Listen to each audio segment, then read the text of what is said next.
Hello, ladies and gentlemen. Welcome back to the channel. My name is Kiki Mark. And in today's video, ladies and gentlemen, we are going to be going over the top 10 old... I say old, that makes me feel old. Older Battlefield 4 maps that we want to see in Battlefield 6. I want to make it abundantly clear right at the beginning of this video that I understand people don't like it when video game companies just remaster old maps, then say they're new maps, and just use that as quote-unquote content. I get that complaint and everything like that, but at the same time, man, damn, I would like to see these 10 Battlefield 4 maps in Battlefield 6, man. I'm right there on the same boat as you when freaking Call of Duty has remastered Nuketown quite literally in every single Black Ops game ever. I get it. I get what the judgment there. But for Battlefield 6, these are the 10 maps that, man, I would like to see these come back. These are only going to be Battlefield 4 maps, by the way, because of two reasons. One, I played a lot of Battlefield 4. It was my most played Battlefield of all time, and I think the maps in that game are the best. Sue me, I don't care. I genuinely believe that the Battlefield 4 maps just play better than any other Battlefield map of all time. And two, there are a lot of maps in every single Battlefield game, and every single Battlefield game has a bunch of maps that I would like to see come into Battlefield 6, if that makes any sense. Also, I will 100% be doing the ranking all weapons video once I actually have time using all those weapons, but I'm only currently level 43 right now and do not have all the weapons yet. By the way, anybody that you see making a video ranking every single weapon in Battlefield 6 right now is lying their booty cheeks off to you, okay? Let's just be honest here, because they don't have enough time played with them, and I'm gonna be honest, I don't either. I don't even have some unlocked, okay? There are multiples that I still have to go and unlock in order to use, and then once I actually use them, I have to put in a bunch of time using them and actually understand them in order to make a ranking video that I feel is worthy of uploading on the internet. Either way, movie of the day is Transformers: Revenge of the Fallen. Call me a noob, call me a nerd, call me a basic boy, all you want. I don't care. Sometimes I like to turn my brain off and watch some freaking Transformers. All right, I think it's cool. I put 12 Angry Men as the last movie of the day. All right, like that's a thinking movie. Okay, that's a sit down and think about the movie kind of movie. All right, I like those movies too, but sometimes I like to just watch some pointless action, and that is Transformers: Revenge of the Fallen. So go give it a watch. Without further ado, let's go right into it with number 10.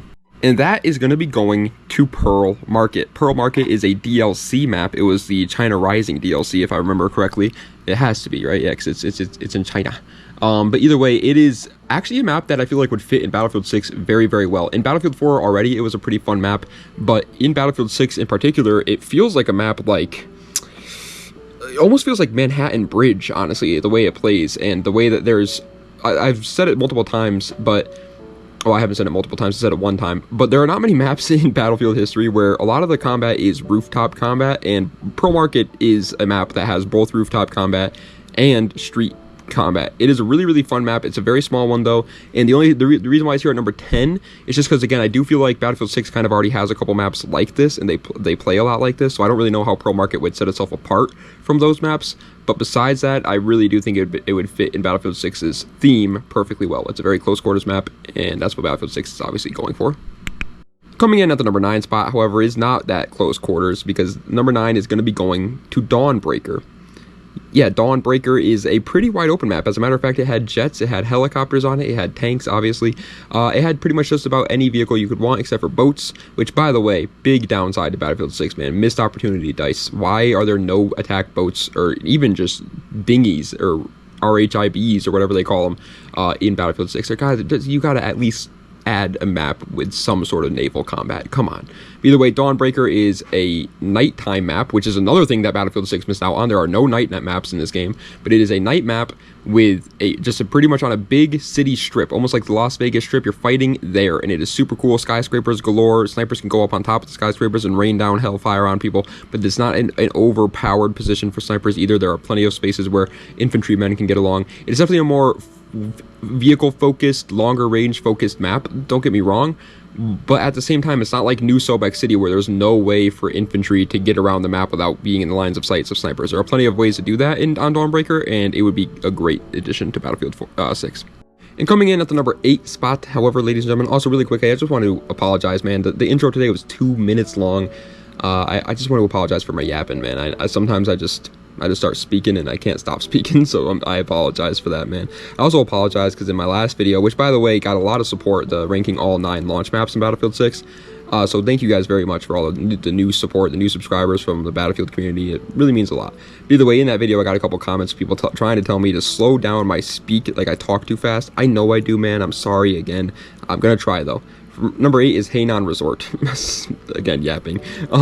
Hainan Resort is just a fun freaking map, man. And I think for Battlefield 6, it would play great. Now, the only downside is, again, they don't have any boats in Battlefield 6 just yet. And Hainan Resort, while it isn't like make or break if the enemy team gets control of the waters with the attack boats, they do have the attack boats. And I think you would kind of need them if you wanted to make the map play well. On top of all of that, man, I did want to mention this. The Battlefield 4 maps have something called Levolution events, and Battlefield 6 doesn't.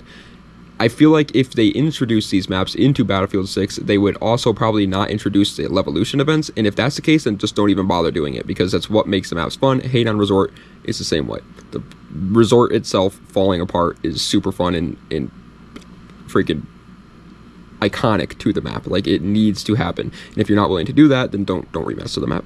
Speaking of Levolution events that completely change the map, and you would need it in the map, coming in at the number 7 spot is Flood Zone. Flood Zone is another rooftop-based map, but this isn't a map where it's like Manhattan Bridge or Pearl Market, where it's like the rooftop is an option. No, this is a map where you pretty much the entire map is on rooftops. Like, yeah, Flood Zone does have parts where you're running through the alleyways below, but let's be real, that's just controlled by APCs, it's just controlled by boats. You're not actually getting into infantry combat down there, it's all rooftop combat for there. But it works really, really well because you could go on the rooftop as an infantry guy and get away with like shooting people with MP5s and ARs and stuff like that perfectly fine. But if you wanted to get into vehicle combat and you wanted to get into that aspect of Battlefield, the ground level works perfectly fine for that on Flood Zone.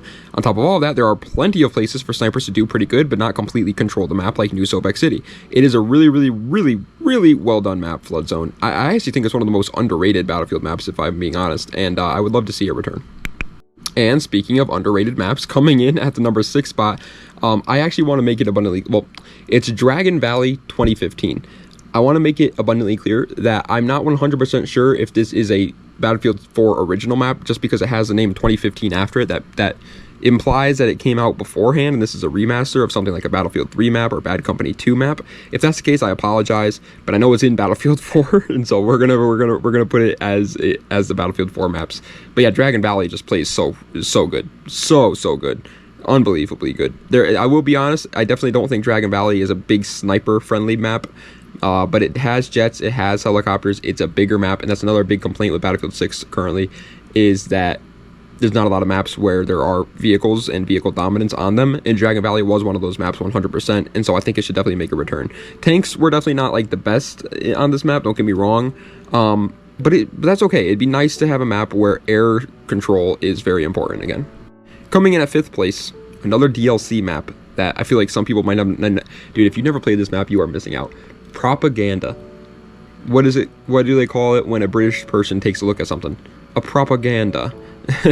Either way, no, all seriousness, Propaganda is another China Rising map, I'm pretty sure. It is a snow map as well, by the way. And it is just, first of all, beautiful. Every Battlefield 4 map was beautiful. But this map, ooh la la. Very, very tank-oriented map for sure, don't get me wrong, Propaganda. But the good part about Propaganda was that the tanks didn't really have, like, you know how like in Battlefield games when you shoot one missile at a tank, the tank immediately backs up and gets into cover, and then you have to try and chase after it, but by the time you chase after it, there are a couple of other infantrymen that have probably killed you, and if you somehow still manage to get by those guys, the tank is already fully healed and he knows you're coming, and so he blows you up. Propaganda is one of those maps where, yes, tanks have dominance over the map, but there's not that much cover for tanks, and so if they get shot by one missile, they can't just back up and run away.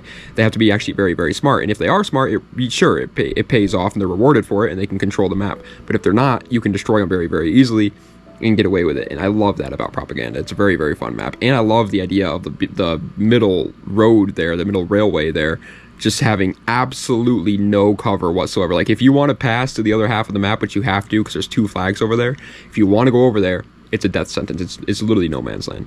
Coming in at 4th place is a map where its Levolution event was super cool, don't get me wrong, but I know this might be a hot take. I know you people might be like, you freaking imbecile, you big buffoon, you big baboon even. But I don't really think Lancang Dam, which is number 4, I don't really think Lancang Dam's evolution event really changed the map that much, if I'm being honest. I think it was a super cool one, and one of the coolest in the game for sure. I mean, literally blowing up a dam to flood out enemies real quick was unbelievably cool. And then the part that it quote-unquote changed about the map is it would leave debris all over the roads, and it would shut down that bridge, which there were 2 bridges for tanks to get over to one flag. Most tanks didn't really use that bridge anyways, if I'm being honest, and so it didn't really make that big of a difference. So if they do add it into Battlefield 6 and they don't add the Levolution event, they could absolutely get away with it, but I still think they should, because that was just super cool. The map itself, though, is obviously iconic, but one of the maps where it's like, yeah, naval support, it goes a long way for sure. The sea flag literally being on its own separate island to the entire map, meaning that you pretty much have to get on a boat, or you can try swimming over there, but if they're on sea flag, you're just destroyed, was such a good idea. It was such a fun freaking map. Again, boats had complete dominance over sea flag in that sea island, sure, but they didn't have complete dominance over the entire map like something like Parcel Storm. It was really well done. I love Lancang Dam. Coming in at 3rd place, though, ladies and gentlemen, here you go, vehicle boys. It's Golmud Railway. For those who don't know, Golmud Railway is like the vehicle combat battlefield map of all time, period. Like the #1. Like it was just next to impossible to do anything as infantry on Golmud Railway. You were just quite literally fodder. It did not matter what you did on Golmud Railway, everything was catered towards vehicles. Now I'm going to be honest, I'm not a vehicle player myself. Okay, I've never been a big fan of them, but on Golmud Railway, I absolutely was. It was so much fun to just drive around with a tank, and the little DLC, the little like Easter egg too, where you could snipe the Yeti in the mountains. I know that's stupid and small to mention, but it would have been, oh man, that would be so cool to bring back. Oh my god, remember all the Easter egg? Remember Rogue Transmissions Easter egg, where you could like both press a button with your buddy at the same time, then you could hear a dinosaur roaring in the woods. The Megalodon Easter egg on Parcel Storm, dude. There were so many cool Easter eggs back in the freaking day. What happened to gaming, man? Oh my god, I'm just going on a random tangent now that has absolutely nothing to do with the map, but man, that reminded me of some good times in Battlefield 6's Easter eggs. And then the entire Easter egg for the Phantom Bow back in the day, before they just let you pick it up on one of the maps. I forget what map it was, but before that happened, you had to go through this huge Easter egg with your buddies. Oh my god. Easter eggs back in the day were awesome. But Golmud Railway, though, would be a great map to bring back, especially since players are complaining that they feel like vehicles are kind of pointless in Battlefield 6 currently. Coming in at 2nd place, however, it's obvious. I mean, you talk about Battlefield 6 maps, or Battlefield 4 maps, my bad. You have to mention Siege of Shanghai. You absolutely have to. This was the poster boy, the cover child. It was just the prophet for Battlefield 4 maps. It was the Battlefield 4 map. Everyone knew about Siege of Shanghai, and it was unbelievably fun, no matter what kind of player you were. The only one that didn't really get too much love was naval combat, but there still were attack boats on this map. You still could use them. They just weren't super strong, if I'm being honest, but everything else was good. You could be an infantry guy and have fun. You could be a sniper and have fun. You could be a tank driver, have fun. Helicopter. There was no jets, so that is one thing, I guess. But you could do pretty much any sort of playstyle you could get away with on Siege of Shanghai. The Levolution event is probably the biggest Levolution event in Battlefield history, period. Completely dropping a literal skyscraper from the ground and changing the entire middle part of the map was obviously insane. I'm going to be honest, though, I kind of liked the map a lot better when the tower was up. I think it played a lot better that way. But nonetheless, it was cool to see that it dropped anyways. Siege of Shanghai obviously has to come back at some point. They need to, but if they are going to bring it back, again, you need the Levolution event here. Even yes, me, the person who literally just 10 seconds ago said I liked it better when the tower was up anyways, it doesn't matter. You still need to bring it back, even if it makes the map play a little bit worse in my opinion. I still think it needs to come back. Honorable mention time, because even though this is a Battlefield 4 only video, there were 2 Battlefield 3 maps in particular that I feel like I needed to mention, and I want they just need to come back. And I know I'm not going to do a top 10 Battlefield 3 video, so I wanted to mention these 2, and that's the reason why they're honorable mentions, is because they're not Battlefield 4 maps or Battlefield 3 maps, but I still think they need to come back. First one is Operation Metro. Obviously, Operation Metro was just a chaos map from Battlefield 3. They added it into Battlefield 4, and it kept its title as the Chaos map. It was so much freaking fun. There were no vehicles on this map. It was nothing but close quarters combat. It is absolutely insane. It was so much fun, and obviously, I think almost every single player in the world would agree that they would want to see Operation Metro make a comeback. The second honorable mention for today is going to be going to Caspian Border. The fact that they remastered Operation Firestorm and not Caspian Border is, in my opinion, a little insane. Now, the reason why I think they did that is because the Levolution event on Caspian Border is completely different and actually changes the map, whereas in Operation Firestorm, it really wasn't that big of a deal. So I think that's the reason why they didn't bring back Caspian Border over Operation Firestorm, but either way, this map needs to come back. Again, the Battlefield 3 maps were good. I just don't think they were as good as Battlefield 4, but there are some that are obviously iconic and need to come back, and this is one of them. Caspian Border would play incredibly. But first place of the top 10 Battlefield 4 maps that I believe need to make a remaster, need to make a comeback, a remake, or whatever you want to call it, into Battlefield 6 is easily Operation Locker. It's not even close. Operation Locker 24/7 servers are quite literally always populated in Battlefield 4. There is never people that aren't playing Operation Locker playlists in that game, and there is a very, very obvious reason for that. It is just chaos. For those who don't know, Operation Locker in Battlefield 4 was like that game's Nuketown. Okay, I was going to say Shipment, but it wasn't like Shipment. You want to know why? Because you could get away with using sniper rifles, and that was the coolest part about Operation Locker. Like, obviously, at surface value, at face value, when you look at Operation Locker, you remember all the times of trying to fight through these tiny little tunnels with SMGs and throwing grenades and RPGs spam, and dudes laying down with LMGs on the other side, just spraying into the door, getting easy kills. And you remember it as this chaotic hallway shooter map, you know what I mean? But then you remember the outside. The outside to Operation Locker was this big flank route that was dominated by snipers and DMRs all the time. And you realize, wait a minute, as long as you like infantry, because obviously there was no vehicles on this map, as long as you liked infantry, Operation Locker had a playstyle for you. No matter what kind of infantry you were, sniper, LMG, SMG, AR, carbine, DMR, even, yes, shotgun and pistol players could get away with doing something on Operation Locker that actually is beneficial to the team. It was one of the most, not even one of, probably the most perfect example of an infantry-focused Battlefield map we've ever got, and obviously I like infantry-focused maps, like I said multiple times, and so I think Operation Locker needs to make a comeback. It just has to. And the good part about it, there's no real evolution event to it. Like, yes, the C flag tower in the middle of the prison there can break down, and so I guess you can call that a evolution event, but let's be honest, it wasn't the biggest deal there. All it really did was allow you to get up to the top part of it easier, and go down, and the C flag could be captured below now as well. But besides that, it wasn't that big of a deal. But either way, yeah, I think Operation Locker is easily the #1 Battlefield 4 map that needs to make a comeback for Battlefield 6. But, ladies and gentlemen, that is the end of today's video of the top 10 Battlefield 4 maps that I want to see make a comeback in Battlefield 6. I hope you guys enjoyed. If you did, please be sure to like, comment, and subscribe to the channel for more content just like this. Let me know what other videos I'd see in the comment section down below. Check the links in the description for any of my other social medias or any of my other YouTube channels or any of that great mumbo jumbo. I will be leaving a comment down below with my new YouTube channel where I will be uploading any sort of non-Call of Duty related gameplay, non-Battlefield related gameplay, literally just a yapping channel, okay? It's just going to be a yap. As you guys know, I like to yap, okay? Giggity has a slight problem there with his diarrhea of the mouth, okay? I just start talking, and sometimes I don't know when to stop, and so it's a serious problem. And so I decided, wait a minute, if I made a channel where I just like had no upload schedule, just free will, I could just yap about whatever it is I wanted to talk about, maybe I could get it all off my chest. That way when I make the videos for this channel, it doesn't get in the way of the videos, and it doesn't like make it more less enjoyable to watch for you guys. So that's why I made that channel. If you guys are interested in it, there'll be a comment below. Okay. But anyways, yeah, that's the end of today's video. In the middle of this video, though, I thought of a new video idea that I'm definitely going to do. The top 10 best Easter eggs in Battlefield history. Tell me I'm wrong. Tell me I'm wrong. Tell me that wouldn't feed my family for 50 generations. That would be an absolutely incredible video idea. I don't care what anybody says. Battlefield 4 alone could make up all the top 10s and it wouldn't be a surprise. Like, every Battlefield game has so many cool Easter eggs. Battlefield 6 has like none. At least none that I've heard of. Maybe it's just because I'm getting older, I don't really care about the Easter eggs anymore, so I haven't really looked it up.